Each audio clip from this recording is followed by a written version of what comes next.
Good morning and welcome to ABC News GH. This is ABC Headlines. I am Abena Mante. Coming up in the headlines.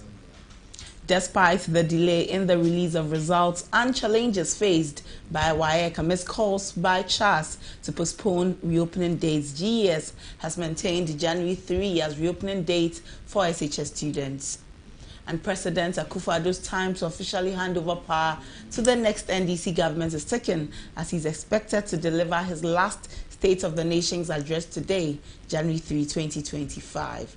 Legislation to address pressing environmental issues and safeguard our lands has been passed by Parliament, but eco-conscious citizens think otherwise.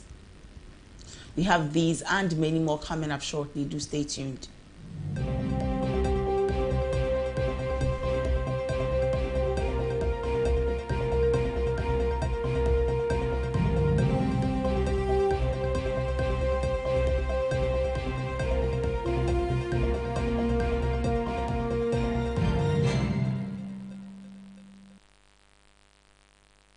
We're grateful for your time this morning. We are streaming live on our YouTube channel, ABC News GH.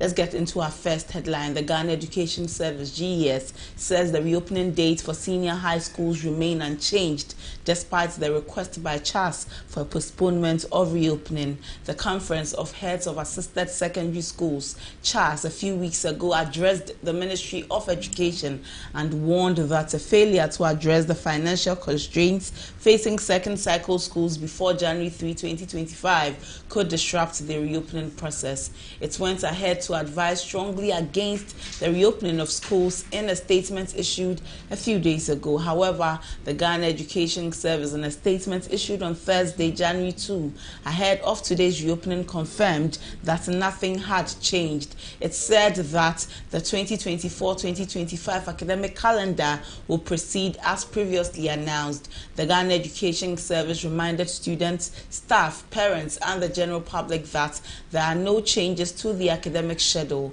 as stated in the official release. Senior high school students are expected to return to school on January 3, 2025, while students at primary and junior high schools will resume classes on January 8, 2025.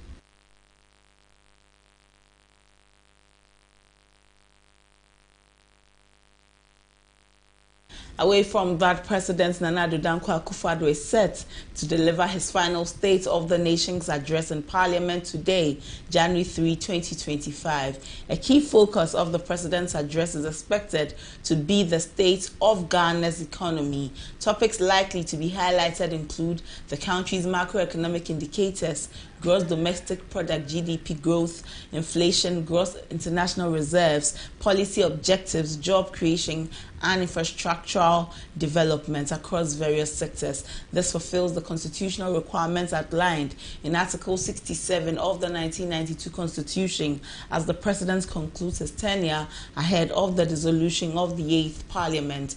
The 8th Parliament of Ghana's 4th Republic will officially dissolve on January 6, 2025. On the same day, the 9th Parliament will convene at 11 p.m. to elect a Speaker and 2 Deputy Speakers. At midnight, the Speaker-elect and members of Parliament-elect will be sworn into office, marking the start of the new legislative term. Following tradition, Parliament will take a brief recess and reconvene in the morning for the swearing-in of the President-elect and Vice President-elect. The Parliamentary Service has confirmed these arrangements, emphasizing a seamless transition as Ghana ushers in its next administration.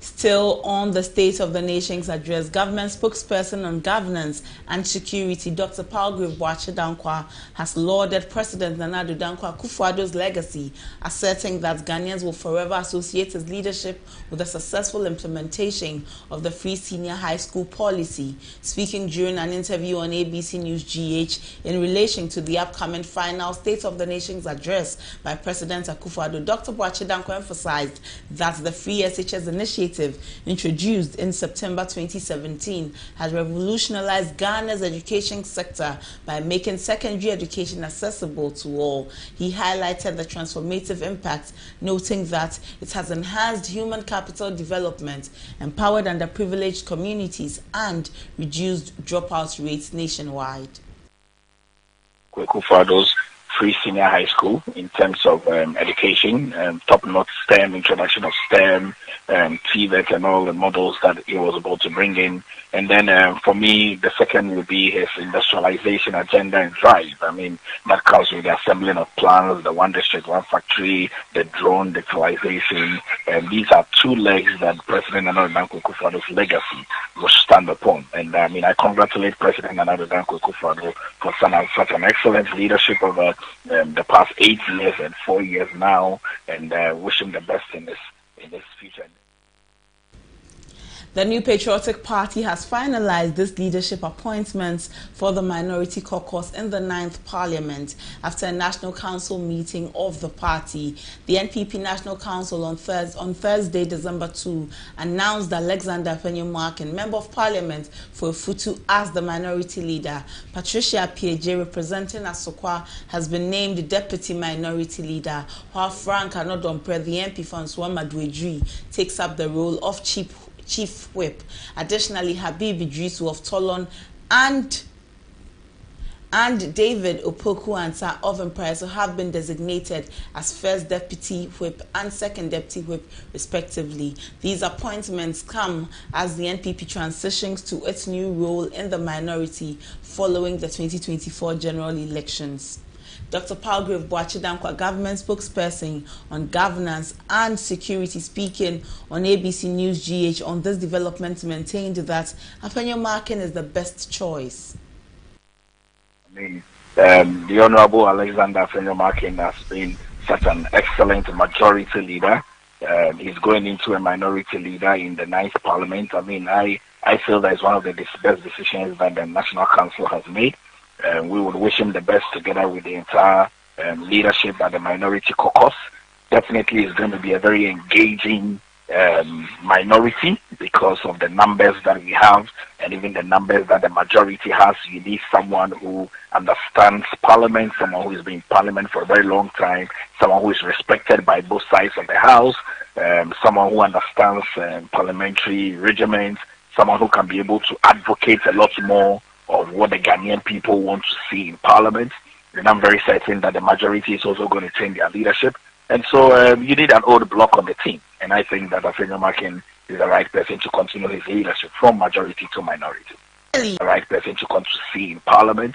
And I'm very certain that Meanwhile, Afenyo-Markin, speaking to the media after his confirmation, assured working hard to hold the next NDC government to power. The party will issue an official statement. But all can I say is that I thank the National Council for the trust reposed in me, the decision to confirm me to lead my side in Parliament. And I can promise them one thing: hard work, hard work, hard work. May God be my guide. Thank you. Away from Parliament matters, the Koforidua High Court has issued an interim injunction preventing Ernest Kumi from being sworn in as the Member of Parliament elect for the Akwetia constituency. The injunction follows a lawsuit filed by lawyers for Henry Boakye Yiadom, the National Democratic Congress's parliamentary candidate, against the Electoral Commission, Ernest Kumi, and the clerk to Parliament.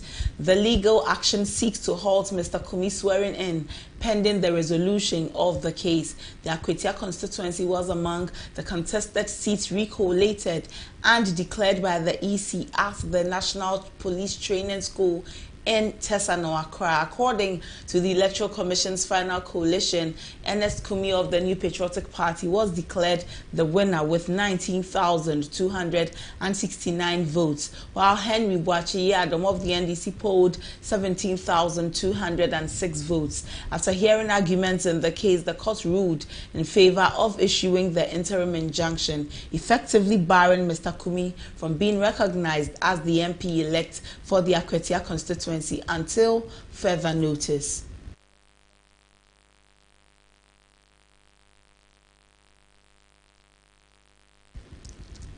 Back to the NPP, the New Patriotic Party has formed an 11-member committee to investigate the party's defeat in the 2024 general elections. The committee will be chaired by Professor Aaron Mike Okoye, a former Speaker of Parliament. This decision was made during a National Executive Council meeting held in Accra yesterday, chaired by the party's national chairman, Stephen Ayensun team.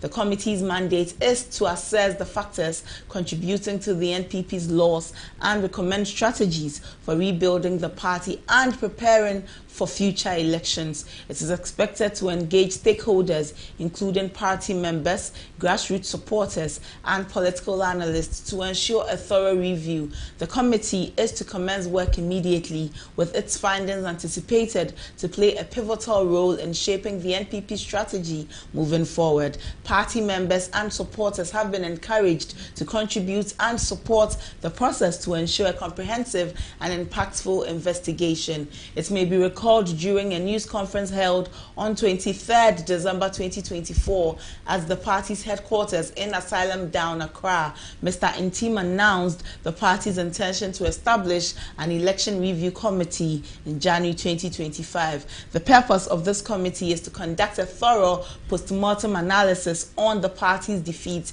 in the 2024 presidential and parliamentary elections. The committee will engage with party stakeholders and the general public to identify the factors and circumstances that led to the loss. It will also examine the need for constitutional amendments and restructuring of the party's internal decision-making processes, particularly regarding the election of presidential and parliamentary candidates, as well as party executives.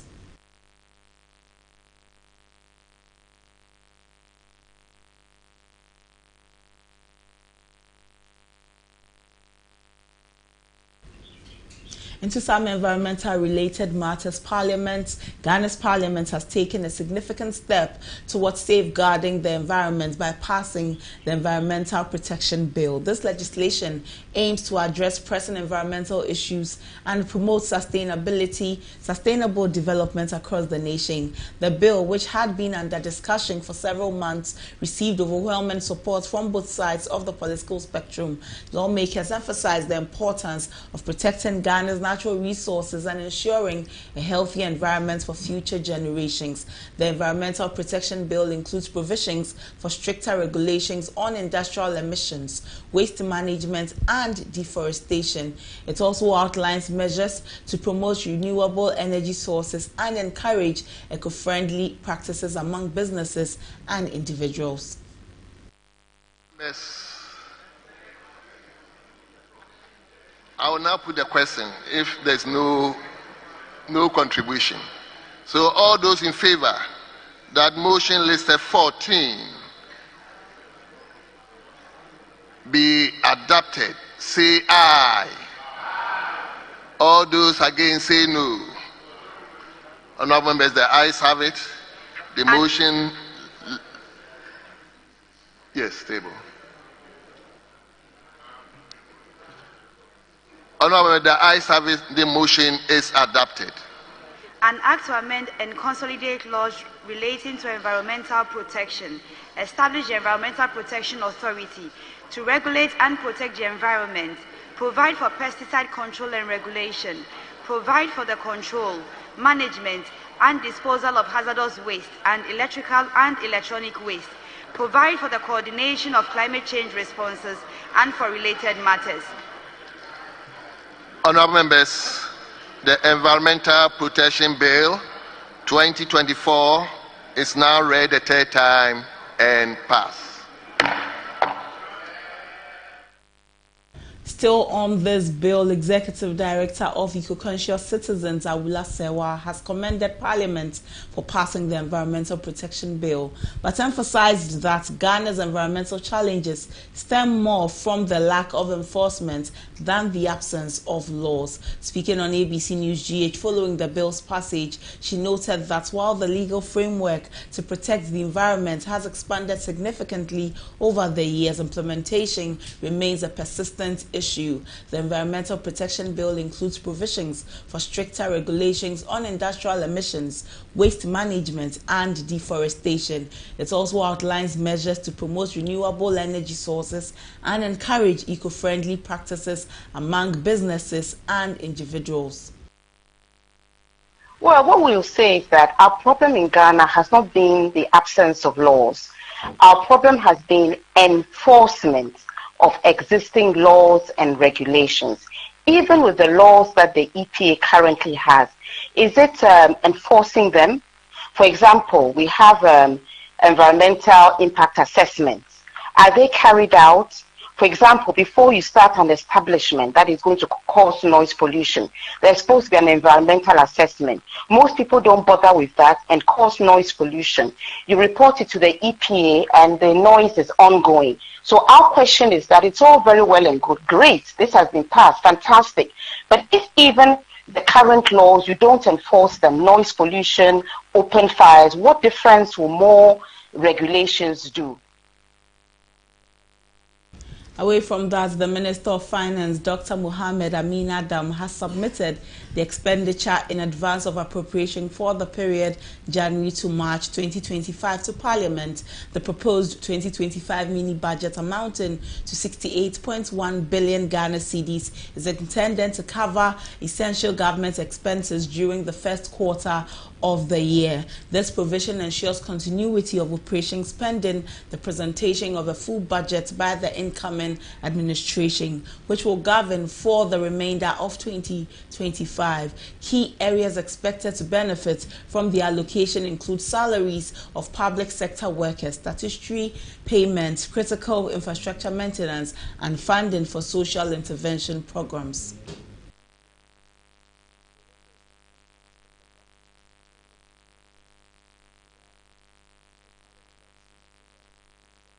Now to the upcoming swearing in, the Ministry of National Security has issued a directive prohibiting the operation of drones during the presidential inaugural ceremony scheduled for January 7, 2025. The restriction will be strictly enforced at Black Star Square and surrounding areas, ensuring the safety and security of dignitaries, guests, and the public. In a statement issued on Thursday, January 2, the ministry said the directive applies to all types of drones, including recreational and commercial devices. This measure is part of heightened security protocols for the high-profile event, which will be attended by national and international figures.